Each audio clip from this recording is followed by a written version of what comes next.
And with that, we say welcome into the show. It is the best damn sports podcast, period. Sentell's Intel on a Football Friday edition. As you can see, I am geeked up just a little bit. Florida and Georgia, world largest outdoor cocktail party down in the Ville, Jacksonville, Duval County. Welcome into the show, man. I have a great show today. We're going to talk about that game in depth. Talk about the NFL action ahead in week 10 and week 9 in the NFL, excuse me. Also, other big games around the country in college football, as well as several other topics that are in the world of sports right now. Out with an injury. That's Gordon just got picked up off waivers. We got a lot of tons to get into on this Football Friday edition. I don't even know where I want to start. It's such a good full program, and I like days like this. So much content to stuff to talk about. Program. I am AKA Mr. No Days Off, AKA the One Man Dynasty. Weston Sentell is in the building. It's time to crank this thing up. It's time to get going. Get to the program. You know it's Friday. You know it's Friday. So you know what that means. You know what that means. The first segment of Friday show. So it must be time. Time for the segment of the best damn sports podcast. Period. Let's go. Can you dig it, Sucka?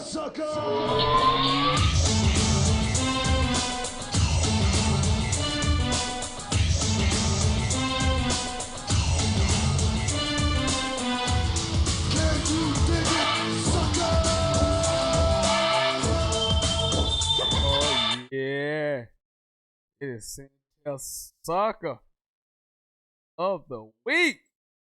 And man, listen, I don't want to keep sounding like I'm piling on every week about the SEC and other things that involve the SEC. I don't want to seem like I'm piling on. But hey, man, this week's Sentell Sucka of the week goes to a guy. His name is Joseph Goodman. I'm sure you people don't know who he is. But his name is Joseph Goodman. He's a columnist. And you know me. I appreciate beat writers, columnists, journalism. I love it. It's what I aspire to be. Well, here we go again. This is why I'm at the end of my wits with these things. He's a columnist for Alabama Crimson Tide football. So he's local reporter, beat writer, whatever. So Mr. Goodman, quote Mr. Goodman, this is what he said. It doesn't matter if Tua plays against LSU. The Crimson Tide don't need to win. What? Huh? They don't need to win? They don't need to win? Why the hell are we playing? What you mean they don't need to win? See what this is basically this is what he's trying to say. This is his argument right here, which is just stupid. Follow along with me. What he's saying is that the playoff committee would not leave out a one-loss Alabama team if they lost a number one if they lost to number one LSU. A one-loss Bama team would not get left out simply because here we go. Tua wouldn't have played, so he thinks it would hurt them more if he played and they lost instead of if he doesn't play and they lose. See, you can't have this. This is garbage. This is utter nonsense right here. If the committee would allow this to happen, it would be an absolute travesty.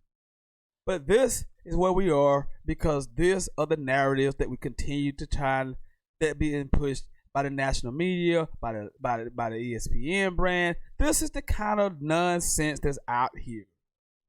That quote, you don't have to worry about beating LSU, you'll be okay. Why? Why should they be okay? Why? Because they're Alabama? Because of what they've done in the past, Mr. Goodman? Let me tell you something about Alabama. And I've been telling people all year long. And they're okay to me. They're a good football team. Don't get me twisted.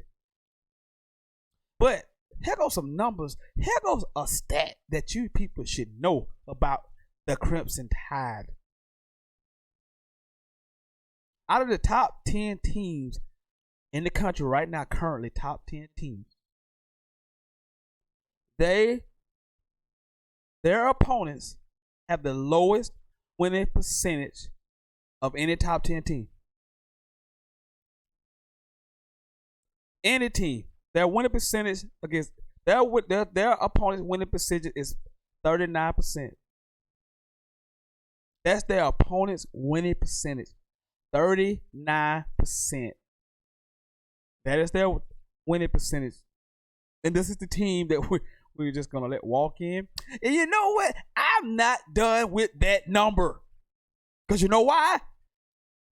Not only is that the worst in the top 10 of the top 10 teams in the country, that's not only the worst of the top 10 teams in the country right now, that is the worst in the Power 5.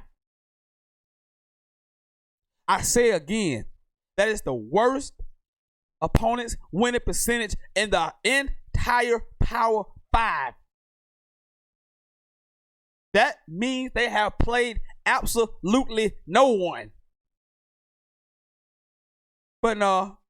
People will have you believe, people who don't watch football, people who don't know football will have you believe that they're the greatest team to ever live.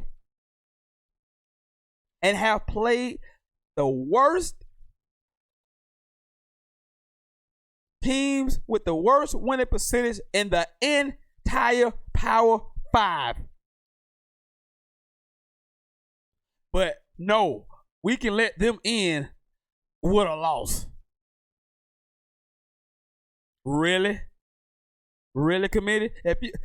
Which is not the committee, it's Joseph Goodman. Really, you guy? This is you? This is what you thinking? You believe this? You believe that nonsense?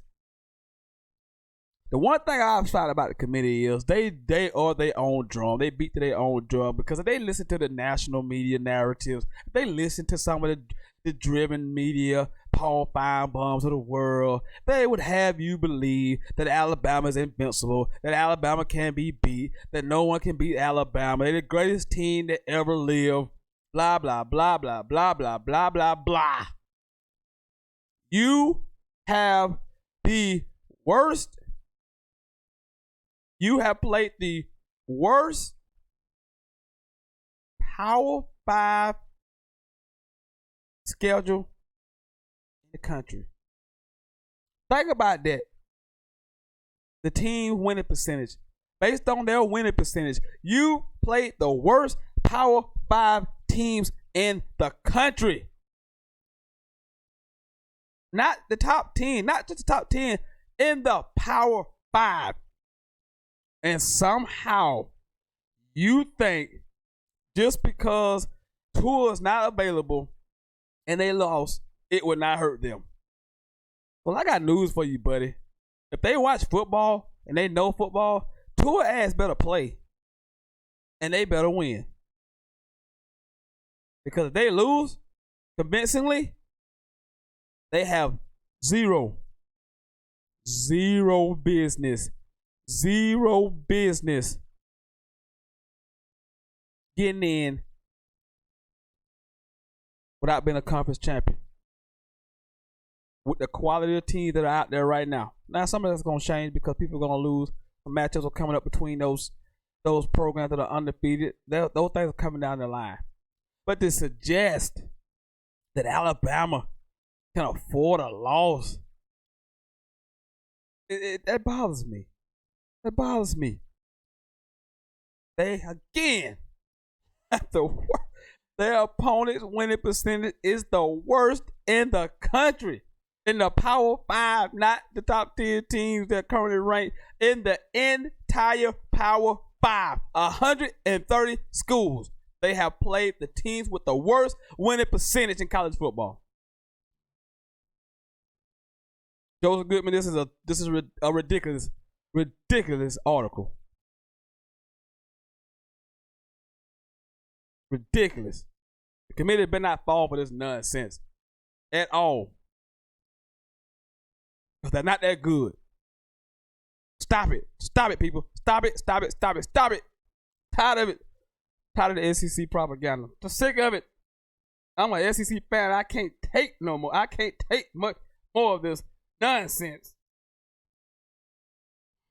So, with that, for that reason, this week's Sentell Sucka of the Week goes to Joseph Goodman of the Alabama, Alabama Journal. He's a columnist, but he gets this Sucka of the Week. So, play the music. Can you dig it, Sucka?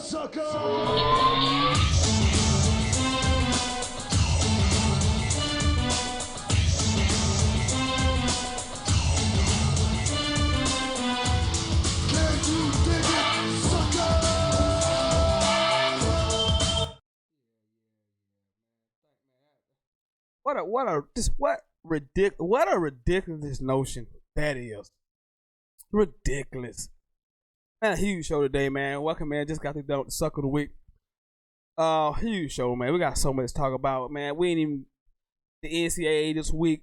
With that big announcement they made about allowing the athletes to be able to use their name and likeness and image to profit off of it, which is about damn time. We'll see how it plays out. We got probably another year or so before it actually instituted. People going crazy on both sides. I say wait and see. Now it's a good step in the right direction. But for those who think Armageddon, please calm down. Hey, please just stop. Just stop it. I've never seen people get so upset about someone's trying to earn money. I've never seen so many people get upset. I've never seen it in my life. There's nowhere in this great country of ours that believes so much in capitalism, so much in free market, where one would be so upset that a person would try to think about this. Someone's upset about someone potentially using that person's image and likeness. They can get their money off of it, but you upset because that person wants to get his cut. How insane is that? How insane is that? You're not mad at the school and you're not mad at the universities for selling these jerseys and profiting off of it. But you would have a problem if the athlete would want to get his cut off someone actually using his name. Can you imagine that? Being upset about that? Can you honestly, how miserable must you be to be upset about someone just wanting a piece of someone else's using them? But you're not mad at the person who's using them. You are mad at the athlete because he wants his cut. Can you imagine that? How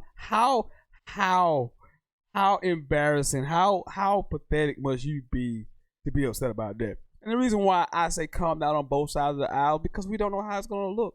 I do want to see how it's policed and how it's constructed. All of those good things got to be played out. But this Armageddon thought that, oh, it's going to ruin football. Oh, it's going to ruin college sports. Oh, my goodness, what are we going to do? Please stop. Just stop it. Just stop it. It is 2019. Just stop it. These old antiquated ways of doing things, they're done. They're over with. It can't go back to the way it used to be. You know how we can make it go back the way it used to be? Stop going to the games. Stop buying jerseys. Stop spending an absorbent amount of money on these things. The money is so ludicrous now because of us, the consumer. We have boosted these sales, this market, this boom. We've done that. And now we want to turn a blind eye. We want to not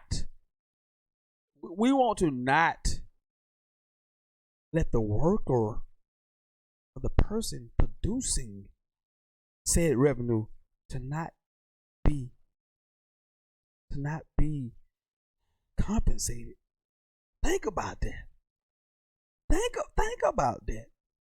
Think about me going to my job, my 9 to 5, busting my butt, making the company money. I don't ask for any money. Really? Really? I'm gonna just making billions of dollars. I can't get a dollar. I can't get a dollar. But man, so much. I mean, that's one of the. I mean, so many things we can talk about. That people can call in. We can discuss that. If you call in, mention Curry's out. Josh Gordon on his way to the Seahawks off waivers. There's so much to get into on this show. But let's start with last night's NFL game. Let's talk about it a little bit. Let's talk about the NFL game last night. Let's talk about it a little bit. 49ers improved to 8-0. That's right, you heard me. 8-0. Behind one of Jimmy G's best performance. No, you know it is his best performance as a 49er. Not even close. 4 TDs. Just completing well over 65% of his passes. Tons of yardage, no turnovers. He was good from the opening whistle. It seemed had to hang on late. Cardinals made a huge run. But at the end of the day, the 49ers improved to 8-0. Jimmy G was outstanding last night. Played really, really well. But as typical with the 49ers, it seems that no games don't come with a price. More injuries. Already down left tackle, right tackle, fullback, starting cornerback. Now we lose our starting middle linebacker, Corn Alexander. Our big free agent pickup is out for the season. Torn pectoral commotion. George Kittle has arthroscopic knee surgery today. I mean, so the hits just keep on coming.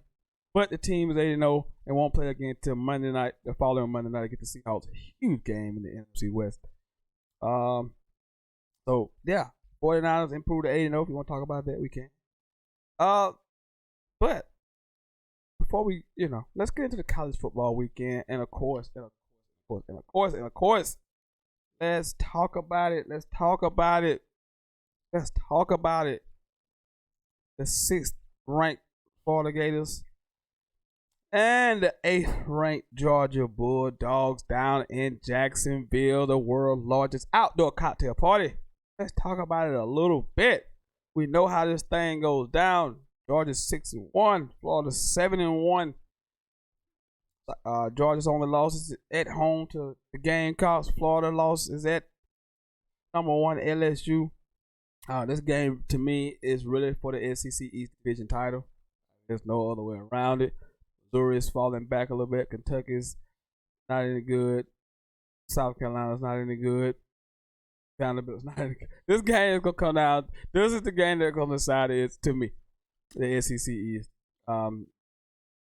That's the way it should be. I'm starting to grow, and this is good. This is a good thing. Like, I've started to hate Georgia because this is a healthy hate, though. It's a healthy hate. It's a good rival hate because I've no longer hate Tennessee anymore because we just beat them all the time. They're not. So this is the SEC East team now that I despise, that I love to hate now, and I want to beat all the time. Even though we've beaten them ton of times over the last 20 or so years, but this series has really taken a dramatic turn now. As Georgia feels like they are a premier program, feel like they are supposed to go to the SEC championship game every year now. Like they're feeling themselves, so to speak. So this series has taken on that life, and I like it. I like it a lot. I love the hate. I like it.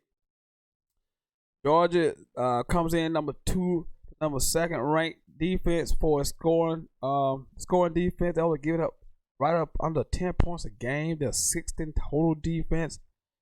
You know what they're gonna do offensively? They can run the ball. They're 16th in rushing yards. They go for about 230 a game. We know what they represent. Florida's defense is not too shabby, not as good as Georgia. 32nd in total D. and right about 20 points a game scoring defense. And we know what Georgia wants to do. They want to pound the ball. They want to run it. And conversely, Florida's one of the worst rushing teams in college football, and which is surprising.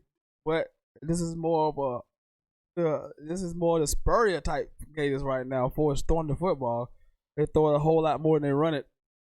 274 yards a game passing over the top half of the NCAA when it comes to throwing the football. So, to me, the games come down to this. It's okay. A couple things. I'll give you a couple of keys. Can Florida control Georgia's run? Not stop it, because you're not going to stop Georgia's run. Can you control it? Can you contain it? Make Jake Fromm beat you? That's kind of the game plan that South Carolina used. Can you make Jake Fromm be the guy that beat you, and you take whatever comes from that?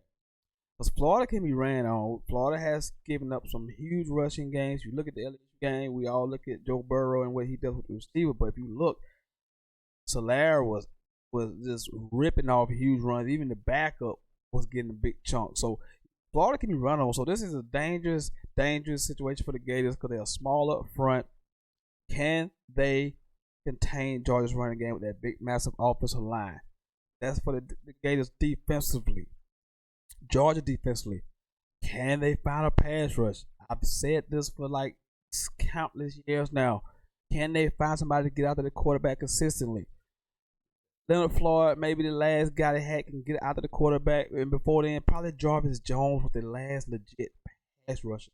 If you don't know who Jarvis Jones is, Google. But that's been a while since Georgia had a guy who can get up the field as a pass rusher that you have to specifically say, we got to control that guy. So can they find a pass rush defensively to pressure Kyle Trask? Because we know they're going to want to throw the football, because I just told you that running game is not up to snuff. So can they, Georgia, get to the quarterback? Something I've been saying for a long time. Can they get to the quarterback? And then offensively, Florida, can you find somewhat of a little bit of running game to keep Georgia honest? Can you keep them honest with a little bit of your running game? Can you? And can you protect Kyle Trask up front so you can throw the ball down the field? And defensively, offensively for Georgia, can you do something other than running the football? Can someone outside other than Cager step up at your receiving core position? Because right now, there's only one guy who has shown up as a receiver group, and we knew this was going to be a struggle for Georgia coming into the season, that this would be a struggle at the receiving position. One thing they dismissed one of the veteran receivers during the offseason. We knew this would be a question mark. Can someone outside of Cager step up in the passing game? Can Jake Fromm make some throws in the passing game to balance Georgia out, to help complement the running game? Can't just be run left, run right, run up the middle, run left, run right, run up the middle, third down and long, pass, incomplete punt. That can't happen. You gotta find a passing game if you want to come away with a victory out of Jacksonville. Florida, again, like I say, can you find a little bit of running game to help the passing game? Can you slow down Georgia's run and make them one-dimensional? That's what they want to do. Make them one-dimensional. Both teams on third down right now are struggling. So third down would be a huge key. Who can convert third down? Who can get off the field? Conversely, get off the field. Third down would be critical in this game. Both teams struggle on third down conversion. Georgia's ranked 76th in third down conversion. Only converting about 37% of their third downs. Florida is just a little better at 70th, and they're 38% on converting third down. So this game will come down to those third down conversions. Who can convert those third down conversions and the other things that I mentioned earlier about this game. I'm really looking forward to it. I'm excited, geeked up. You know the words I like to use. Big game. I love these matchups. They get me I just get apoplectic. Well, that's the word. That's the word. Is that how you say that? I know I butchered that. I know I butchered that. Is that how you say that though? That's not how you say that. So Florida, Georgia down in Jacksonville. If you want to talk about that, we can. Comment, phone call 864-378-5943. 864-378-5943. Also, another big game in the country nationally is SMU. That's right. I said it. SMU, Southern Methodist. That's right, SMU, who hasn't been good since the death penalty. Undefeated, 8-0, traveling to Memphis. Memphis is ranked 24th. SMU is led by Texas transfer quarterback Shane Buechele. He's been playing really good football. He's top 10 in passing yards. He's top 10 in passing TDs. They have a receiver named Reggie Roberson, 800 yards, 6 TDs. Memphis is led by Brady White. If you haven't seen him play, he's really good. Should be an offensive shootout. This should be a shootout. SMU is 9th in total offense. Memphis is 24th in total offense. So should be a shootout. Game day will be in Memphis. So it should be an exciting game in Memphis. Primetime game. SMU traveling to Memphis. And the other top 10 teams that are in action. Oh, but before we get to that, let me get to that. Last night we had a huge upset. The once unbeaten Appalachian State Mountaineers went down last night to Georgia Southern at home. Hey, can you say that maybe App State was looking ahead? Maybe App State was in the trap game last night. Maybe they were looking ahead to South Carolina and got trapped. That's funny, right? App State was possibly looking ahead. Possibly App State was looking ahead. That's to looking ahead at South Carolina because they get the Gamecocks next weekend. So maybe App State got caught looking ahead. Let's see down here. Ranked teams. Not a whole lot going on this week in college football. Auburn will be in action. Clemson is playing Wofford, so we're not going to even discuss. We're not going to waste our time. Utah, number 9 ranked Utah travels to Washington. Washington's 5-3. Down year for the Huskies, 5-3. Utah hanging on to their Pac-12 South and playoff chances, so needing to win. They're 7-1. Told you check them out. Really good defense. Like the quarterback, very athletic, but must maintain if they travel out to Washington. Also in action are Oregon Ducks, a potential dangerous game at USC. Number 7 ranked Oregon Ducks. So Justin Herbert trying to maintain their Pac-12 North and playoff standings alive. So, and by the way, the first actual college football playoff rankings will be out this Tuesday, right after halftime of the college basketball. Can we wait a minute? Hold up. College basketball tip off. College basketball starts this week, people. This is where we are. College basketball starting this week, and for me personally, it starts too soon. College basketball, NBA both start way too soon. Way too soon. I don't think either one of those should be starting this early. Neither. College basketball starts this Tuesday with a big time matchup. You know the teams: Kansas, Duke, Michigan State, Kentucky. They play in this Champion Classic every year. But college basketball starts Tuesday. Isn't that's crazy? That's crazy. And then followed by at halftime be the first releasing of the college football playoffs, so rankings. So we're gonna stay tuned for that. But again, think about it, tuning in at this very moment. You know what this is. Sentell's Intel right here live on YouTube. I'm your host, aka Mr. No Days Off, aka the One Man Dynasty, Wesley Sentell.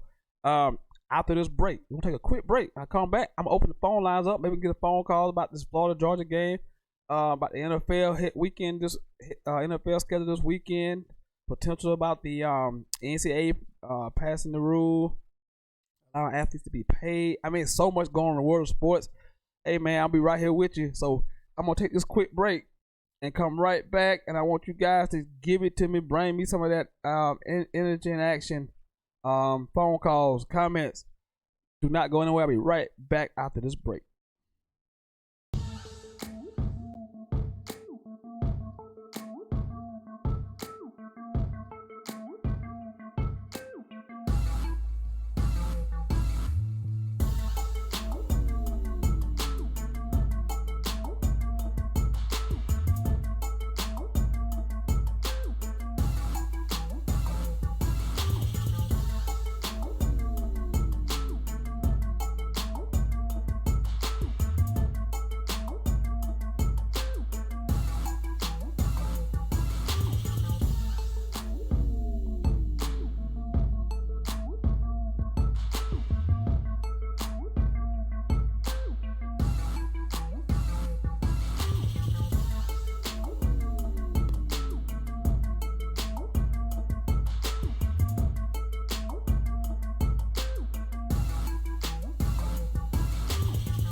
Yep.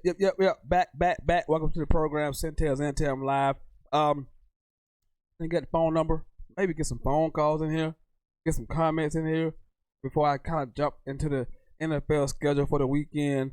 Like I said, lots to talk about, lots to get into. Whatever's on your mind in the world of sports. I am stoked. You see, I am decked out in my orange and blue. It is Florida Georgia week. We're less than 24 hours away from a huge game down in Jacksonville. It's a big game down in Jacksonville. This team don't like each other. I don't like them. They don't like me. I don't like the fans. Their fans don't like me. I love it. What sports is all about. 864-378-5943. 864-378-5943. You can get in here on anything, open topic, wherever you want to go. College football, NFL, NBA, got college basketball Tuesday. NCAA allowing athletes to be paid wherever you want to go. While I run through this NFL weekend schedule, hey, it's up to you. Whatever you want to do. You want to get in here, you can. Right. Let's see. I mentioned the 49ers last night defeating the Cardinals, improving to 8-0. The only undefeated team in the NFC. One of only two undefeated teams in the whole entire NFL. That's them. At 9:30, that must be London. Over across the pond at 9:30, it will be the 5-3 Texans taking on the 4-4 Jaguars. Texans coming off a nice win last week. Jags. I mean, look at the Jags. Right there at 500, 2 games back in the division. This division is ultra competitive. I mean, it's ultra competitive in the AFC South. So all these matchups are always big. They are huge for division purposes. These games are big time. At 1 o'clock, it's the Chicago Bears traveling to the Philadelphia Eagles. Eagles are now 4-4, and the Bears are 3-4 and have just horrible. They have problems offensively right now. That would be an understatement. They have problems right now offensively. They can't move the ball. The quarterback is garbage. Philly beat a good Buffalo team last week. Maybe they're trying to find themselves, but I don't really know what to take away from that game because the weakness of the Eagles is the secondary. 30-some mile per hour win last week in Buffalo with a quarterback who's not very accurate to begin with. Not really much of a test defensively to see if they have improved on the back end. So we shall see. At 1 o'clock, it is the Colts. Aforementioned Colts. They're 5-2. They lead the AFC South, taking on the Pittsburgh Steelers, who won a game Monday night to improve to 3-4. So a big game for the Steelers, a chance to get to 500. Colts and Jacoby Brissett want to continue playing good football if they lead the AFC South. At 1 o'clock, a game that should be on the Disney Channel or Comedy Central or anywhere other than someone's network. But somebody actually putting the game on because they have a TV deal. It's the 1-6 Jets at the 0-7 Dolphins. That's a 1-13 combined record. That's a 1-13 combined record. They ought to pay me. They ought to pay the viewer to have to watch this game. They ought to pay me to have to watch this just mess. And speaking of Dolphins players, they've been trading everybody away. And last night, we watched the 49ers play the Cardinals, and Kenyon Drake, who escaped Shawshank, which is the Miami Dolphins, had a great game last night. It makes you wonder, what are the Dolphins doing? 1-6 Jets, 0-7 Dolphins. Someone will watch. I assume someone will tune into this mess. Won't be me.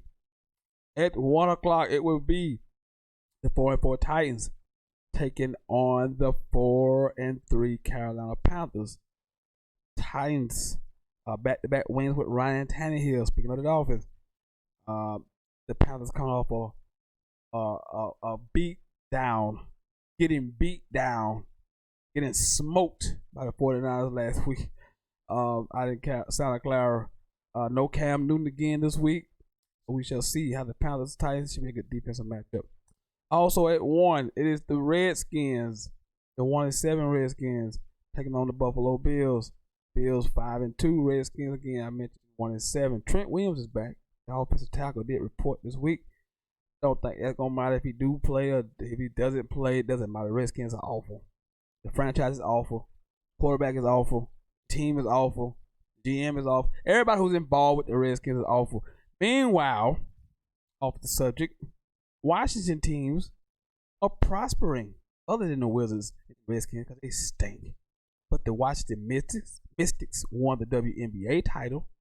The Washington Capitals won the Stanley Cup 2 years ago. And this week, if you've been living up under a rock, the Washington Nationals won the World Series. That's right, I threw up my own mouth. The Washington Nationals won the World Series.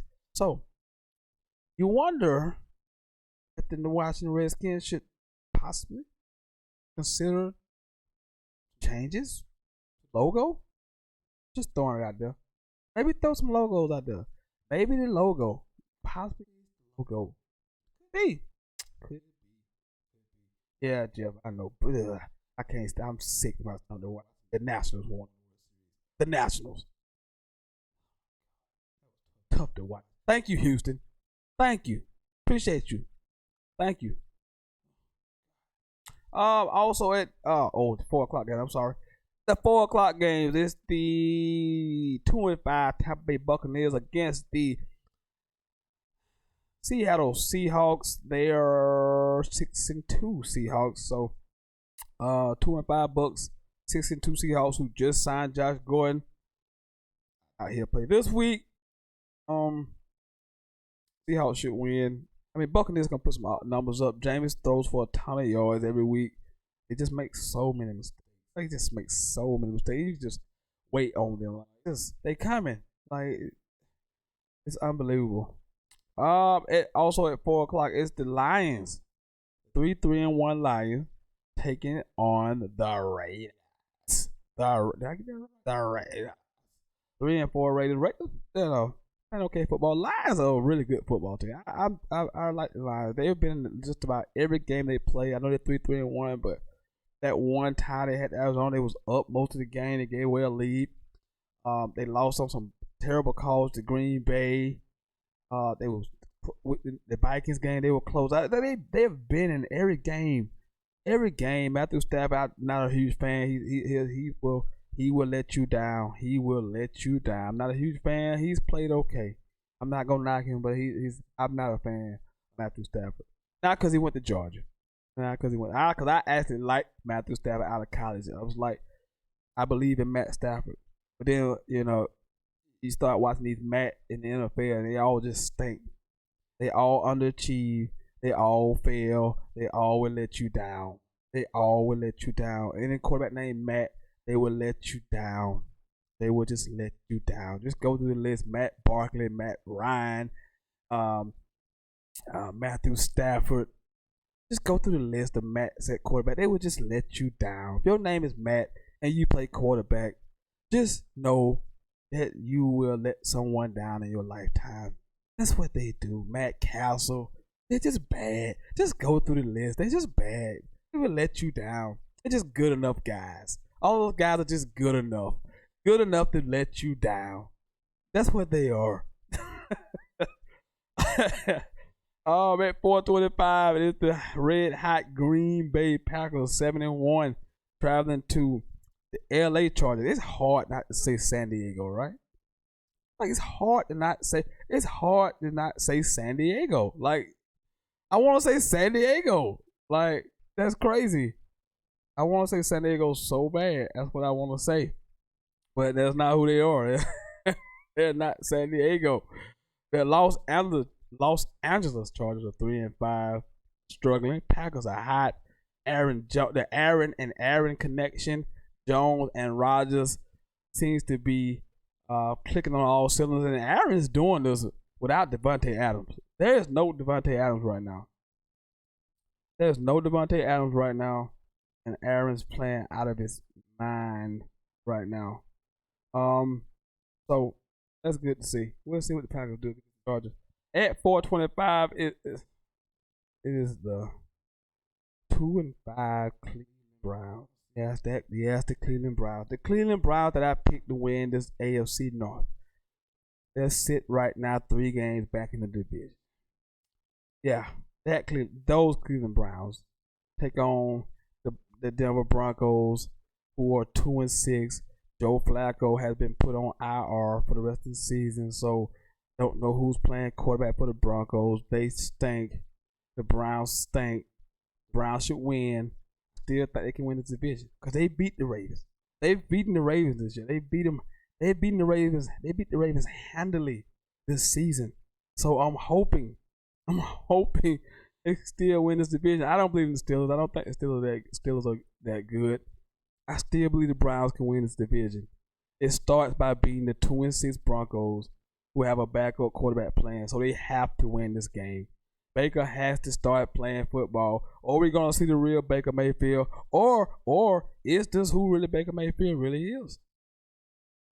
You know, he hasn't been dangerous all season.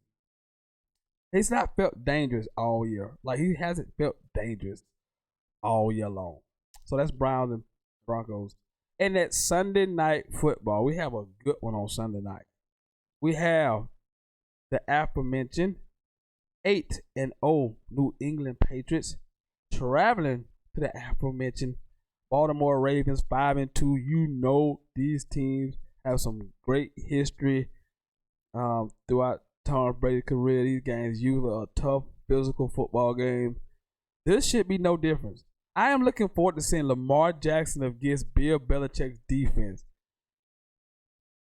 Bill is a genius defensively, and I cannot wait to see what kind of defensive strategy he uses to try and slow down Lamar Jackson.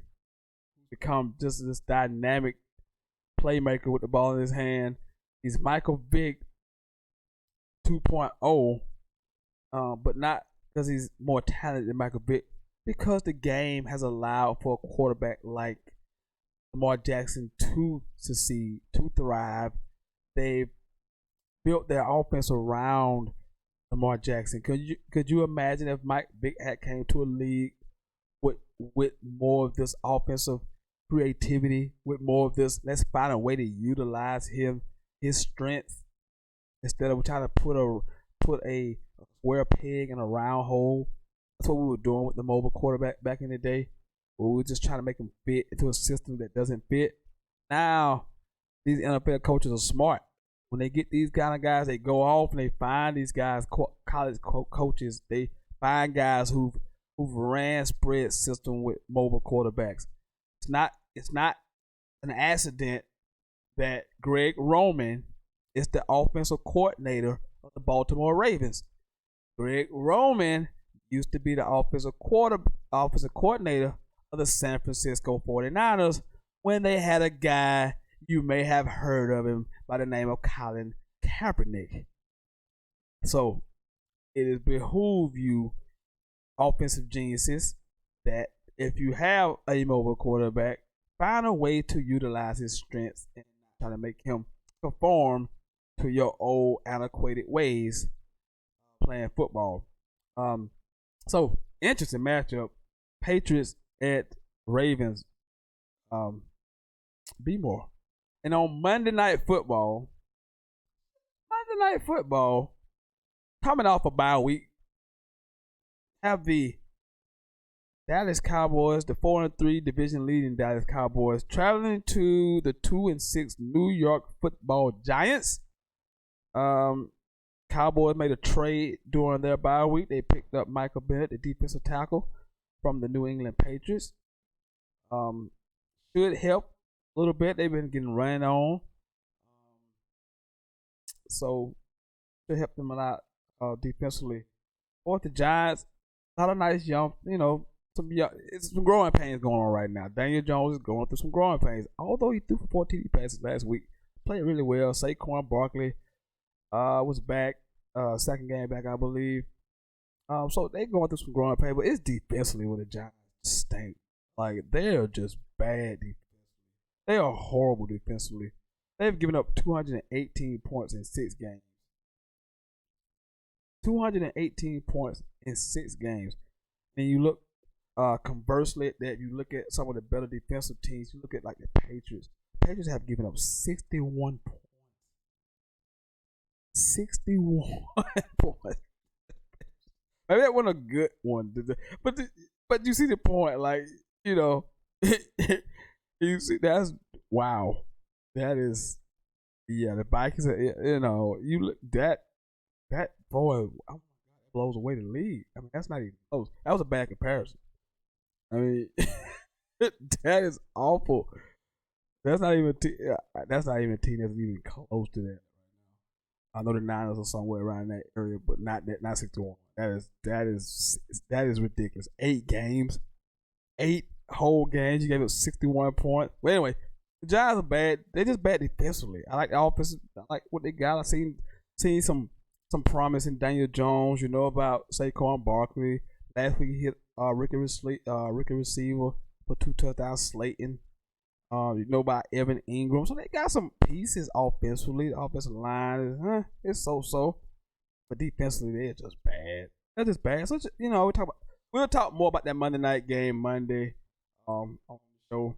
But, hey, right now, we got about 12 minutes. Open up the phone lines. I'm going to ramble on through some other sports topics while I wait on some phone calls, potentially. 864-378-5943.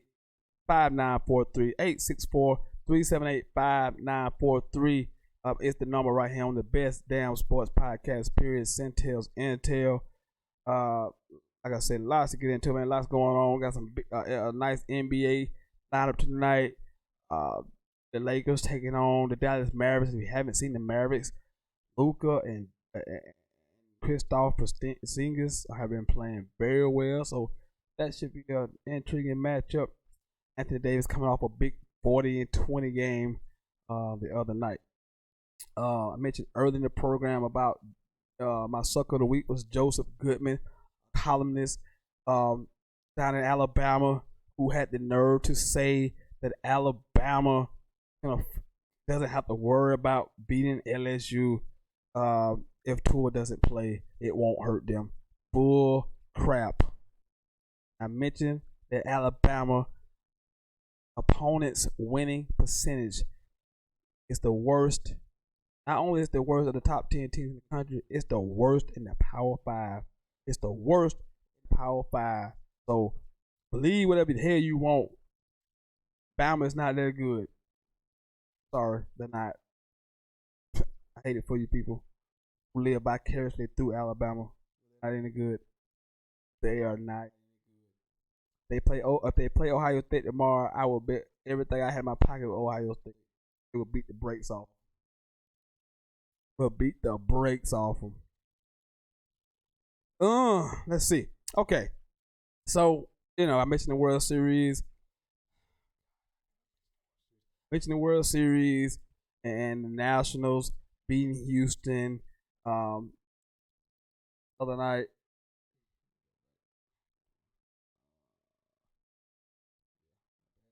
I mentioned Washington beating Houston 7-game series, 4 games to 3, in which no home team won a game. No home team won a game. That has never happened in American sports. No home team won a game. The game were all won by road teams, which is crazy. But season is over, so that means we must look ahead. Look, I'm not, as a Braves fan, I just want to talk about some of these free agents that are out here as a Braves fan, because I need these things to happen in order to achieve the ultimate goal, which is to win the World Series. And I'm going to speak about this probably once, and I'm not talking about the Braves again till next October. I'm not speaking of them until next October, unless they have a major signing while I'm doing this show. I will mention it. But I'm not mentioning the Braves until next October. But there's some free agents out here that we need to know about. Like, I need to highlight some of these free agents in the 2019 class. The first guy that I need to highlight is named Garrett Cole. So, Garrett Cole, pitcher for Houston Astros, now a free agent, 29 years old, stud, right in the picture. Guy that Braves would desperately need. But the Braves don't go in all in for this guy. They're not serious about winning. Who else? Zach Wheeler, New York Mets, 30 years old, really, really good. Then my man Yosemite, my man Grandal, who's a catcher. I can't say his first name. Grandal, who's a catcher. Braves need a hidden catcher bad. This guy with 50 bill. So if the Braves do not attempt to sign any of those three players, if they don't sign any of those three players, they are not serious about winning. They don't want to win. If we don't sign any of these three players and bring back Josh Donaldson, I say Josh Gordon, Josh Donaldson, then the Braves are not serious about winning. If they don't bring back Josh Donaldson or sign one of these pitchers and this catcher, they're not serious about winning. You have to back up the Brinks truck to sign Garrett Cole, because at the end of the day, that World Series was won by what? And it's not no surprise, pitching. The Nationals had it. The Nationals had 3 studs right out there, and you knew what they were gonna give you. The Braves didn't have a clue of what any of those guys were gonna get them going out there. They could think they knew what was gonna happen, but that was in stone that you knew. Mike Fortuner's picked that game too. Yes, he picked the gem, but the odds of him pitching 2 gems in one series and less than a week apart, not good, because that's who he's been his whole career. Up, down, up, down, up, down. These guys, National had Strasburg, Max, Patrick Corbin, you knew what you were getting every time they stepped on the mound. Those are aces. Those are horses you know you can count on. And the Braves need one of those. They need this guy. They don't sign Garrett Cole. They don't try to sign Zach Wheeler. They don't try to sign Grandal. Then they're not trying to win. They're not serious. They're playing around. They're playing with your emotions. They're not going to play with mine. I'm not speaking about the Braves again next October. And that's if they make the playoffs. That's if they make the playoffs. If they don't, I will not be talking about them the rest of the day. I would not be. I'm just telling you. Welcome into the show, man. It's Sentell, man, the hottest sports podcast in the South on a Football Friday edition. I want you to get in with some phone calls and comments. 864-378-5943, 864-378-5943. I got about 5 minutes left. We'll talk about a whole lot of things on this program today, but mainly I focused on that Florida and Georgia matchup down in Jacksonville. Should be fun. Gave you my keys to the game. You know what it is. Can you contain Georgia's running game for Florida? Can you contain their running game? Make them one-dimensional. Make Jake Fromm beat you. On the other side, can Georgia find some receivers other than Pager on the outside to balance them out, to make them not be one-dimensional? Give them something to go along with the running game. That is the key. And can Georgia find a pass rush against Florida's offense? They're going to want to throw the football. Can Georgia find a pass rush? They haven't had a pass rush in God knows when. Can they find somebody to get after the quarterback against Florida? Forward to a good game. And can Florida offensively protect, number one, Kyle Trask, number one? Can they also find a little bit of a running game themselves to kind of not be so one-dimensional against Georgia? Because they got the 104th ranked rushing offense in the country. That's not good. That's not good at all. Not good at all. Big news of the week. I mentioned the NCAA allowing athletes to get paid for their name, image, and likeness. That's a great step forward. Curious to see how it is policed, how it is incorporated into the collegiate way of things. But the old antiquated thinking that the players should just be out there playing and not benefiting, it's wrong. It's dead wrong. It is wrong on so many levels. It can't be that way. The money is just too astronomical. It's ridiculous. If you don't think it's ridiculous, go look at the facilities, some of the locker rooms, and then look at the coaches' salaries. Go look at the coaches' salary. Who you people never seem to complain about how much money the coach makes. Never seem to complain about anything. I don't understand. I don't get it. But you don't want the athlete to get a cut. Come on, man. Stop. You're killing me, man. You're too funny. You can't be serious about these things. Again, other big matchup in the college football ranks: SMU, the undefeated SMU Mustangs, led by Shane Buechele, Texas transfer quarterback. They travel to Memphis, the 24th ranked Memphis Tigers. A game they will be there. It's a primetime game, so a huge opportunity. Sonny Dykes, I believe, his program to make a statement on national television. That would be a primetime game. Of course, Florida and Georgia would be on CBS at 3:30. Hey man, you know what it is, what time it is. Dogs and Gators get together. Wait, I'm looking forward to it. I will be locked and loaded at 3:30. Again, 864-378-5943. 864-378-5943. Couple of more minutes. The phone call. If not, I will be back Monday at 7 o'clock for an Overreaction Monday, for a recap Florida Georgia, for a recap of all the NFL action, all the college football action. Look ahead to Tuesday's basketball again. I can't. Like, I can't even think the college basketball season is starting too. Like, I'm just, what? That's just crazy, right? We'll talk about that game. Of course, Michigan State, Kentucky, Duke, Kansas, Champions Classic. But until then, I have been your host, Mr. No Days Off, the one-man dynasty, Wesley Sentell. This has been the best damn sports podcast, period. The hottest sports podcast in the South, Sentell's Intel. I will see you guys on Monday. I am out.